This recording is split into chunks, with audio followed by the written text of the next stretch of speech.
I got hired off Craigslist. No lie. It was one of those weird freelance gigs, $5,000 for 1 month, 1 date a week, no strings attached. It sounded like a scam or something illegal, but I clicked anyway.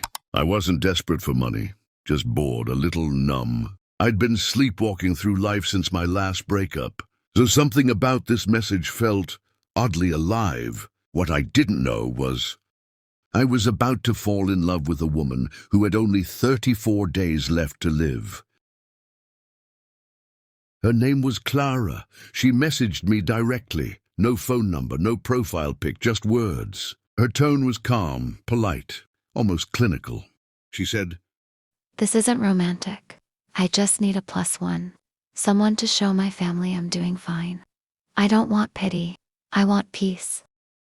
"This isn't romantic. I just need a +1. Someone to show my family I'm doing fine. I don't want pity. I want peace." She laid out the terms like a business proposal. 1 date per week, prearranged locations, no touching unless prompted, absolutely no emotional entanglements. I thought maybe she's socially anxious, maybe she's getting over someone. But it intrigued me, her clarity, her detachment. Then came the list of dates. A cousin's wedding, a dinner with her parents, a garden party at her grandfather's house. One rule: don't fall in love. I don't have time to break anyone's heart. At the time, I thought it was just a line. Now I realize it was a warning. We met at a quiet cafe tucked away on a cobblestone street. She wore a red dress. Simple, elegant, no makeup. Hair loosely tied back, like someone who had made peace with herself. She looked me in the eyes. No small talk. No awkward smiles. Then she slid me a folder. A literal folder. Inside were pages of personal notes. Her background story. Family tree. Fake relationship timeline. Safe words to use if she needed to shut down a conversation fast. And this one broke me. A goodbye letter template she asked me to read, just in case she couldn't finish the month. It was the most methodical heartbreak I'd ever seen. We practiced holding hands for 3 seconds. Smiling on cue, saying babe like it meant something. That night as we left the wedding arm in arm, she whispered, "You did good, boyfriend." She smiled, but behind it was something heavier, like she was trying to memorize this moment. Each week there was another event, but it wasn't the events that stuck with me. It was everything in between. Like the time I stayed behind to help her clean after a party. She was humming an old song from childhood, something in French. Then suddenly she stopped, frozen, staring at a photo on the wall. "I was 12 in that picture," she said. "Before the blood tests, before the hospital, or the night I showed up unannounced with soup because it was raining." She opened the door, soaking wet, laughed and said, "You're getting dangerously close to real." Once I caught her at 3 a.m., curled up on the kitchen floor, whispering to herself, "Not yet, please, not yet." I saw a hospital wristband on her nightstand once. It had the date of her last treatment. I didn't ask. She didn't explain. Instead, we sat on her couch, sipping tea, watching reruns of Friends. And in those moments, no pretending, no roles, I forgot she was sick. I forgot I was acting. After the final event, a charity gala, we didn't go home immediately. We walked aimlessly, through quiet streets, no destination. We ended up sitting on her front steps, in total silence. She looked up at the stars and said, "You ever feel like you're running out of time, but no one else knows you're racing?" Question for you. Have you ever felt like your world was crumbling while everyone else just kept moving? Nodded.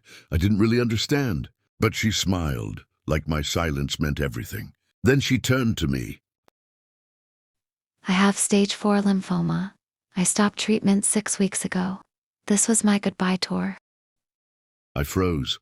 I just wanted to feel normal, wanted to feel loved, even if it was pretend. She looked at me, not crying, not apologizing. "Thank you for being my fiction. It helped me remember what it was like to be real." But the truth was, I wasn't pretending anymore. She didn't text that week, or the next. Then finally a message. One last tea. Same place. 4 p.m. I got there early. She was already seated, hoodie on, paler than before. hands trembling slightly. I sat down, ordered jasmine tea, her favorite. We didn't talk about illness. We didn't talk about death. We talked about life, about what we'd do if things were different. Travel the world, open a bookstore, live in a quiet town with too many cats. I asked, if you had one more month? She said, This sit here, talk to you, be Claire, not the dying girl. Then she said something that shattered me. You weren't just the ending of my story. You were the only part that felt worth telling. She leaned in, kissed my cheek, and whispered, Goodbye, boyfriend. The next day, she was gone. No funeral invite, no closure, just silence. Weeks passed.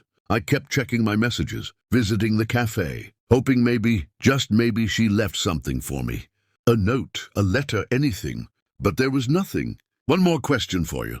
Do you think love can be real, even when it's borrowed? Have you ever had a goodbye that didn't feel finished? If you made it this far, thank you. Tell me in the comments, even borrowed love is real, because sometimes we don't meet people to keep them forever. We meet them to be reminded of who we could be, of how deeply we can feel, of what love almost felt like. Share this video with someone who's been hiding behind a smile. Subscribe and send this to someone who needs a sign that love still exists, even in strange, fleeting forms. Because behind every perfect smile, there's a story we may never hear. And this one, it was hers.